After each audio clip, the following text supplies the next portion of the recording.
여러분, 2014년에 서울시향 대표로 지낸 박현정 대표가 강제추행, 성희롱, 업무방해 등으로 9개 혐의로 기소됐다가 3년 후에 2017년에 8개가 무혐의 처리되고 나머지 1개 강제 폭행 혐의인가 기소됐다가 최근에 항소심에서 무죄 판결을 받고 이제 나머지 30만 남겨두고 있습니다. 근데 뭐 이변이 없는 한 무죄가 나올 걸로 생각하는데 저는 그 사건이 박근혜 대통령 탄핵의 예행 연습이었다고 생각합니다.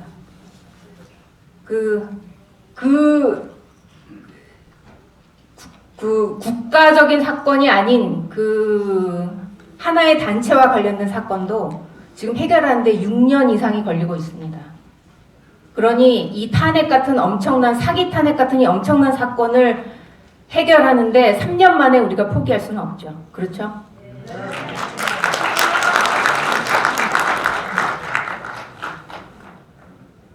제가 한 1년 전까지 칼럼을 쓰던 어느 인터넷 매체 오늘 유튜브 동영상에 올라온 썸네일을 보니까 법조계가 문정권의 반법치에 폭발했다고 그 표제 기사가 나와 있더라고요. 사기 탄핵 때는 왜 폭발 안 했습니까? 법조계에서. 법치는 이미 그때 무너졌습니다. 무슨 뒷북을 치고 있습니까? 우리나라 온갖 수재들이 다 모인다는 서울법대에 대한 존경심을 저는 탄핵 이후로 완전히 잃었습니다. 천명선 변호사님이 너무 겸연쩍어 하시는데 뭐 법칙에 항상 예외는 있는 법이니까요. 제가 몇 주 전에 광화문에 목사가 하는 탄핵 덕구가장 집회 말고 탄핵 무효 집회에 참가하려고 가다가 그 광화문의 가장 큰 집회에 참가한 사람들을 이 가판대를 펼쳐놓고 사인을 이렇게 걸어놨는데 보니까 윤 총장님 힘내세요 화이팅 이렇게 써놨더라고요. 윤석열이 어떤 사람입니까? 탄핵 때 가장 앞장섰던 반역자 아닙니까? 그럼 어떡하느냐? 지금 그 사람한테라도 매달려야지. 이런 얘기를 하더라고요. 그 사람은 우리 편이 아니에요. 지금 윤석열은 문재인 정권과 추미애하고 삼각구도로 짜고 치는 고스톱인지 어떻게 합니까, 우리가? 윤석열은 우리가 응원해야 될 게 아니라 이번에 제대로 수사 못하면 정권 바뀌면 너는 박살난다고 협박을 해야 할 사람입니다. 절벽에 매달려 있는데 윤석열 같은 썩은 동아줄에 매달리면 안심이 됩니까? 얼마 전에 검경 수사권 조정, 그 다음에 공수처 신설 이런 게 다 통과되고 나서 검사 한 명이 내부방에다가 문정권 비판하는 글을 쓰고 사표를 던졌다고 하죠. 그거 보고 또 결기 있는 검사 났다고 또 열광하고 있습니다. 내부망에 글 하나 찍 올려놓고 사표 내고 나면은 그게 영웅입니까? 그 사람 다음에 어떻게 할까요? 로펌 가서 수십억 원 연봉 받으면서 정관예우 받고 호의호식 하겠죠. 제가 이런 말 한 거 불쾌하시면은 이 정권 하에서 무고하게 기소당한 우익 인사들 변호 나서주십시오. 그럼 제가 오늘 한 발언에 대해서 직접 찾아가서 무릎 꿇고 사죄드리겠습니다. 검사들이 지금 사표 쓰는 거는 탄핵 때는 한솥밥 먹었죠? 지금 저렇게 다 사표 쓰고 있는 거는 검찰의 권위가 짜그러들기 전에 침몰하는 배에서 미리 뛰어내려서 정관이유 받고 떵떵거리고 살려는 거라고 저는 밖에 생각 안 됩니다. 그 다음에 여러 당을 전전하다가 급기야 최근에 1인 정당을 창설한 보수의 여전사, 그 사람이 전향했다고 또 열광했었죠. 문정권 비판한다는 이유 하나만으로. 우리 왜 이렇게 정신이 썩어 문드러졌습니까? 그 사람은 전향이 아니에요. 돌변이지. 그리고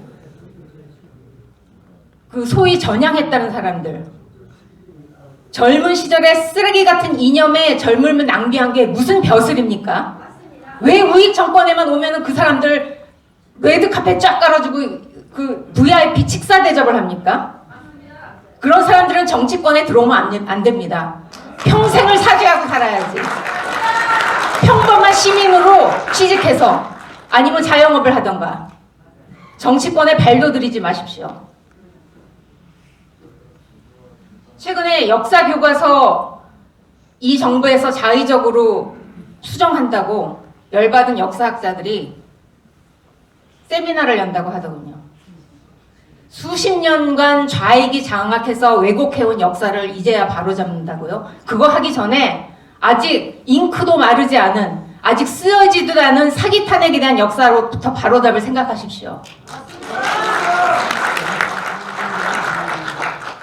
지난 3년 동안 사회 지도층이 자유한국당을 향해서 탄핵에 적극적으로 부역한 인간들 다 쳐내지 않으면 우리부터 자유한국당을 지지를 철회하겠다고 3년 동안 부르짖었으면 지금 자유한국당이 저 지경이 됐을까요?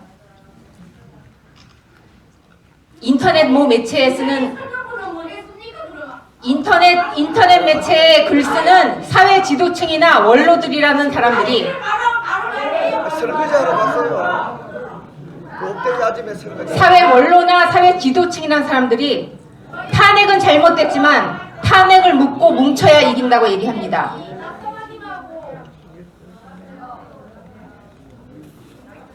국민들 대부분이 탄핵은 잘 됐다고 생각하기 때문에 탄핵은 잘못됐어도 묻고 가야 한다고 합니다. 나가요! 설거지하러 가라. 설거지하러. 그러네. 아이고. 그러는데. 저런 인간들 때문에 우리나라가 이 지경이 됐습니다.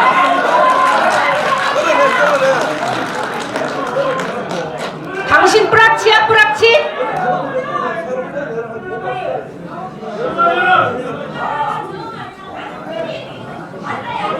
국민들이 잘못 생각하고 있으면은 국민들을 따라야 한다고 주장할 게 아니라 잘못 알고 있는 국민들을 바로잡고 계도해야 되는 게 사회 지도층이 해야 할 일 아닙니까?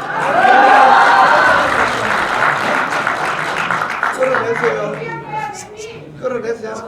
감옥에 갇혀있는 박근혜 대통령한테 탄핵은 내 잘못이니다 모두 묻고 뭉쳐라 라는 한마디만 해달라고 애걸복걸하는 악망문이나 긁고 앉아있습니다. 사회 원로라는 사람들이.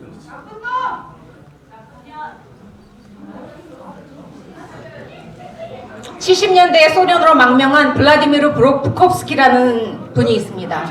이 사람은 소련이 붕괴된 이후에도 소련의 전체주의 체제, 과거의 만행을 심판대에 올리려고 무진 노력을 하다가 작년에 세상을 떠났습니다.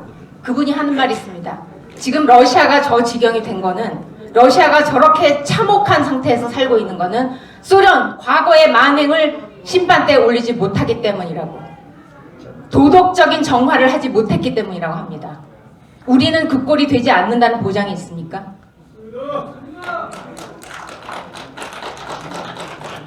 베트남전에서 포로로 잡힌 미군 중에서 가장 먼저 죽은 사람들이 누군지 아십니까?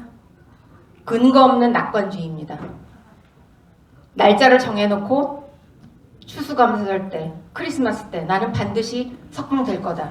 그 사람들이 제일 먼저 죽었어요. 그 다음으로 죽은 사람들은 나는 절대로 여기서 살아나가지 못한다고 한 극단적인 비관론자입니다.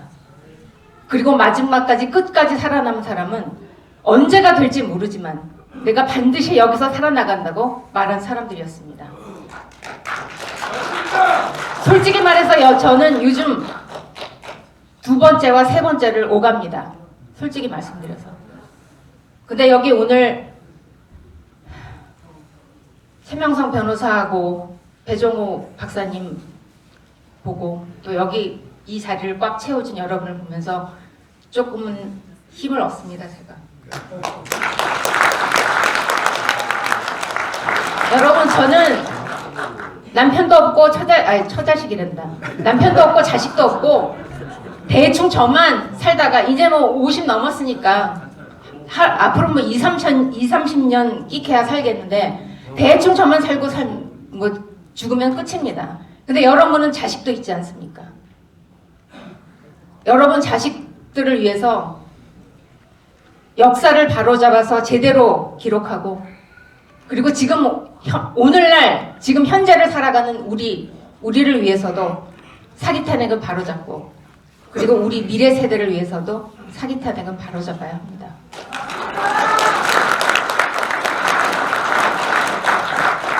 박근혜 대통령이 박정희 대통령의 딸이어서가 아니라 박근혜 대통령이 예뻐서가 아니라 박근혜 대통령이 불쌍해서가 아니라 사기 탄핵은 우리 국민들에 대한 탄핵이고 체제에 대한 탄핵이고 우리 국가에 대한 탄핵이기 때문에 반드시 바로잡고 가야 합니다.